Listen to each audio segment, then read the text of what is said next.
Good morning, listeners. The headline we're talking about today is "The World Cup Didn't Heal America, but it stirred a spirit that needs to endure." That's the line that frames the whole story. It starts with wildfires in Ontario 2 days ago, smoke that lingered over the New York skyline for 4 days, thick enough that the city issued air quality alerts and cast a haze that smelled like a disaster long on transit. It was a worrying time for festival organizers who had no backup plan, just faith that Mother Nature would set things right. Then, as if the universe were an obedient referee, Saturday thunderstorms pushed the haze aside, and the day went on. It's a story of weather that almost broke the event, but the tournament carried on. Then picture Times Square on a sunny Saturday in late June. It's crowded, more than 70% of the people there waving Argentina's white and sky blue. A New York Police Department officer looks out at the sun, turns to his partner, and says, "It's gonna be a great day." His partner nods, saying, "Absolutely, a great day." That conversation is repeated across the 39 days the World Cup ran. Each day faced a potential threat, a visa denial, a political stir, too high ticket cost, officiating controversy, a geopolitical standoff, a sky turned the color of bruises that refused to heal.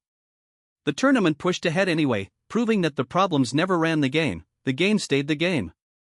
The competition stayed intact. It was 22 men on the field, fighting, refusing to quit, trying to win for 48 nations that wanted to feel something again.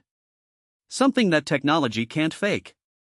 Something that even technology, trying as it may, can't ruin. That was the moral: problems weren't in charge. 2 nights before the final, a crowd of 2,000 people gathered at the Javits Center in Manhattan to watch stars. Lionel Messi stepped onto a stage that also included Tom Brady, Kevin Durant, and Novak Djokovic.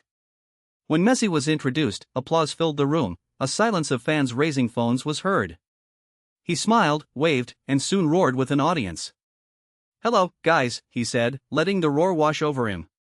Meanwhile, some patrons paid as much as $528 to stand in a convention hall at the Fanatics Fest.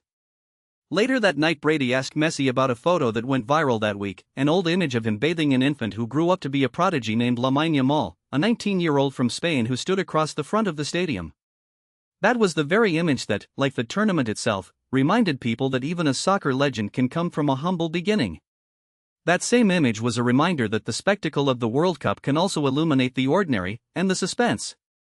The final game went to 120 minutes.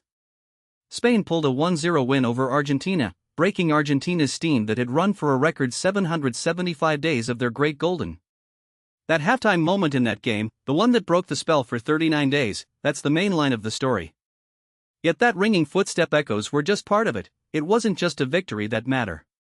It was proving that the world's biggest sporting event can keep the power in a single pitch and not in any other pocket, whether it's the political deep or the environmental shield. We'll close this. The World Cup didn't heal America, as the headline says, but it stirred a spirit that needs to endure. That's the big takeaway that will stay now and for years to come. Thanks for listening, and we'll keep bringing you stories that show how big moments can keep us together. Have a great day. And see you next time.